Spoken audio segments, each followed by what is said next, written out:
मैया कहाँ से आई हो मेरी माँ? हम जबलपुर से आए गुरुजी। अच्छा, राधे राधे। जबलपुर से आई हो। हाँ। कितने दिन हो गए यहाँ रहते हुए? 6 महीने हो गए। 6 महीना।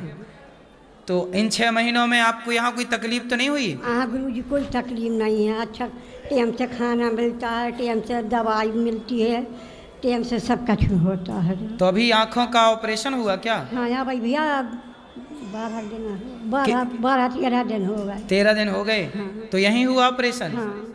माताओं के बुढ़ापे में आपने अक्सर देखा होगा आँखों का रोग तो हो ही जाता है, मोतियाबिंद इत्यादि। तो बहुत सारी माताओं का भी अभी ऑपरेशन हुआ है। गौरी गोपाल आश्रम में केवल माँओं को रहने और खाने की व्यवस्था ही नहीं, जब माँ है तो माँ को कोई बीमारी हो जाए, कोई दिक्कत हो जाए तो ऑपरेशन भी माँओं का यहीं होता है। और ये माँओं का ऑपरेशन हुआ अभी 13 दिन पहले आँखों का।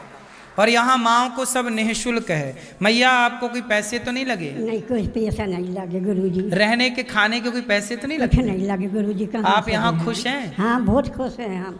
घर में कौन कौन है?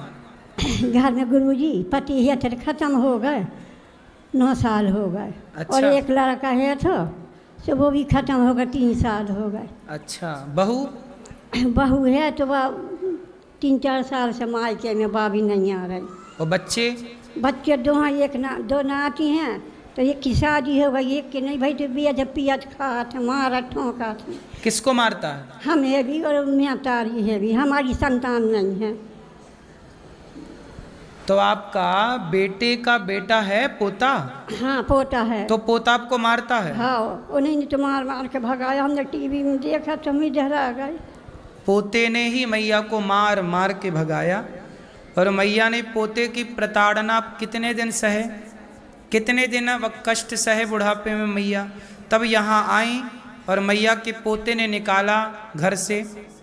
कोई रोका नहीं? फिर पोते को समझाया नहीं? कोई ने नहीं रोका गुरुजी, कोई ने नहीं रोको। कहते तुम्हें इतनी बड़ी दुनिया डरी, जहाँ जाने चल जा, लौट के हमारे घर नहीं आना। पोते ने बोला कि जहाँ जाना है जाओ, जाओ, इधर नहीं आना। यहाँ मत आना। देखो पोता ऐसा कहे। कितना बड़ा पोता है? मेरी उम्र का है? मेरे से बड़ा होगा छोटा होगा? एक नाती है 18 साल की, उसकी शादी नहीं भाई। जो आपको मारता था हाँ। वो कितने उम्र का है? वो यहाँ इतने का वो अभी है 19 साल का होगा। अच्छा। हाँ 19 साल का है वो, मारता है आपको? 2 ही मारते हैं। तो उसकी शादी हो गई? एक की भाई, एक की नहीं भाई। और बहू भी 2 साल हो गए मायके में है। देखिए पोता माँ दादी को मारता है। सोचिए जिस उम्र में बच्चों को अपने माँ बाप का, माता पिता का, दादा दादी का आदर सत्कार करना चाहिए, उस उम्र में बच्चे बिगड़ रहे हैं और माँ बाप पर, दादा दादी पर हाथ उठा रहे हैं। मेरी आयु वर्तमान में 34 वर्ष रनिंग चल रही है, 34 ईयर। 34 साल का ये दास अनिरुद्ध है। मेरी उम्र के आप में से बहुत लोगों के पोता या बेटा मेरी आयु के होंगे। आप में से बहुत माँ यहाँ बैठी हैं, दादाजी यहाँ बैठे हैं, आपका बेटा मेरी उम्र का हो सकता है, आपका पोता भी मेरी उम्र का हो सकता है। इतनी उम्र के लोग यहाँ पर बैठे हैं। जिस उम्र में बच्चे रास्ता भटक रहे हैं, उसी उम्र का ये दास अनिरुद्ध आपसे भिक्षा मांग मांग कर इन 290 वृद्ध माओं की सेवा करता है। आपको लगे कि गौरी गोपाल में अच्छे कार्य हो रहे हैं तो आप भी इन माओं को देखो, आप सहयोग करते हो ना, तो आप सबके सहयोग से यहाँ पर चूल्हा जलता है और इन वृद्ध माओं की यहाँ पर सेवा होती है। आप लोगों से बस मेरी इतनी सी विनती है कि आप भी इन माओं की, इनके पोते ने तो मार मार के निकाल दिया, अब ये आई गौरी गोपाल में, तो हम तो नहीं निकाल सकते ना। हमें तो इन माओं की सेवा करनी है, रहने की व्यवस्था देनी है, भोजन कराना है, दवाई कराना है। हम तो केवल अपने इंसानियत का फर्ज पूरा कर रहे हैं। हमें नहीं पता कि हम पाप कर रहे हैं कि पुण्य। हम नहीं जानते कि ये पाप है कि पुण्य है। हम इतना जानते हैं कि जब मर कर के हम ईश्वर के घर जाएंगे, भगवान पूछेंगे कि अनिरुद्धाचार्य आ गए हो, बताओ तुम्हारी इस लंबी यात्रा में तुमने क्या क्या किया। तो मैं कह सकता हूँ कि प्रभु मैंने किसी को रुलाया नहीं, किसी को सताया नहीं, बल्कि रोती हुई माँओं को गले लगाकर उनके आंसुओं को पहुँचा है, उनको उनके सिर पर छाया नहीं थी। जब पोता घर से निकाले, बेटा घर से निकाले, तो सिर की छाया तो चली गई ना। तो जिनके सिर पर छाया नहीं, उन माँओं को रहने की छाया, उन माँओं को खाने की रोटी। रोटी मैं चोरी नहीं करता, बेईमानी नहीं करता, डाका नहीं डालता, हाँ भिक्षा मांग मांग करके सेवा करता हूँ। आप लोगों से भिक्षा मांग मांग के, लोग कहते हैं ना महाराज जी आप तो मांगते ही रहते हो। क्या करें साहब, मांगे नहीं तो क्या करें। हम कोई बिजनेस तो करते नहीं, व्यापार तो करते नहीं। बिजनेस व्यापार तो माँओं की सेवा करते हैं। तुम्हारी तो एक माँ है, तुम्हारे परिवार में तो 4 सदस्य हैं, तुम 4 लोगों के लिए कमाते और खाते हो।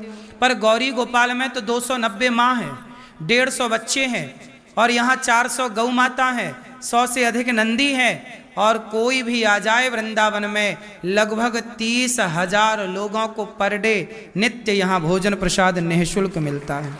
तो हमारा तो आप सभी परिवार है, इतना बड़ा पूरा भारत, पूरा विश्व हमारा परिवार है। तो सबकी सेवा करनी है तो भिक्षा मांग के ना होगी, बोलो हाँ या ना। तो हमें भिक्षा आप देते हैं तो बताओ, आप सबके सहयोग से ये गौरी गोपाल बना, और इस गौरी गोपाल में आकर के किस किस को आनंद मिला ये बताओ। आनंद मिला? क्या मिला आपको? गौरी गोपाल में आप आए तो यहाँ आपको भगवान श्रीमन नारायण का दर्शन हुआ, श्री सीतारामचंद्र भगवान का, श्री गौरी गोपाल भगवान का दर्शन हुआ। यहाँ आए तो वृद्ध माँओं का दर्शन हुआ, यहाँ आए तो भरपेट भोजन मिला। अब बताओ ना, आप सबके सहयोग से सेवा किसकी हो रही है? अब वृंदावन में कोई भी आता है, सबको पेट भर भोजन मिलता है, तो आपके सहयोग से, जनता के सहयोग से, जनता जनार्दन की ही तो सेवा चल रही है। आप कोई भूखे ना जाए यहाँ से, ये जिम्मेदारी है या नहीं? इन माँओं की सेवा जिम्मेदारी है या नहीं? बोलो हाँ। अब बताओ, इन वृद्ध माँओं की सेवा किसकी जिम्मेदारी है? क्या आपकी जिम्मेदारी नहीं है? क्या ये माँ आप लोगों की माँ नहीं है? बोलो, इंसानियत का रास्ता रखोगे। इन माँ से मेरा क्या संबंध है बताओ? खून का तो कोई संबंध नहीं है, संबंध है केवल इंसानियत का। सभी में बांट कर खाए उसे इंसान कहते हैं, पराया दर्द अपनाए उसे इंसान कहते हैं। यूं भरने को तो पक्षी भी अपना पेट भरते हैं, पर सभी में बांट कर खाए उसे इंसान कहते हैं। ये तो केवल गौरी गोपाल इंसानियत की एक पाठशाला है, बस इतनी सी बात समझो। गौरी गोपाल क्या है? इंसानियत की पाठशाला। किसकी पाठशाला? इंसानियत कहीं सिखाई जाती है, कोई यूनिवर्सिटी, कोई कॉलेज, कोई स्कूल में ना पढ़ाई जाएगी। इंसानियत को पढ़ना हो तो गौरी गोपाल आओ, आप पढ़ पाएंगे इंसानियत को। ये बात सही है कि गलत है? इंसानियत की पाठशाला गौरी गोपाल है। आपको भी लगे कि आपको भी इन वृद्ध माँओं का बेटा बेटी बन जाना चाहिए। इन माँओं को 2 वक्त की रोटी आप भी दे सकते हैं। माँ को सुबह का नाश्ता, दोपहर का भोजन, शाम का भोजन, रात्रि का 1-1 गिलास दूध, 290 गिलास तो दूध माताओं को रोज चाहिए। और 150 बच्चे पढ़ते हैं गौरी गोपाल गुरुकुल में, तो 150 गिलास दूध बच्चों को चाहिए। अब बताओ, इतना सारा दूध लगेगा ना पैसा? रोज माँ को 1-1 गिलास दूध मिलता है, बताओ 290 गिलास दूध कहाँ से आएगा? आप यदि एक माँ को भी 1-1 गिलास दूध देने का संकल्प लें कि आज का दूध माँ को हमारी ओर से, आज का भोजन हमारी ओर से, आपके सहयोग यदि होगा तो आपके सहयोग से ही माँ को रहने की व्यवस्था हुई, आपके सहयोग से ही ये सब कार्य हुआ। तो मेरी प्रार्थना है कि आप बड़े बनिएगा। वामन भगवान जब राजा बलि के द्वार पर गए तो मांगने गए थे, 3 पग भूमि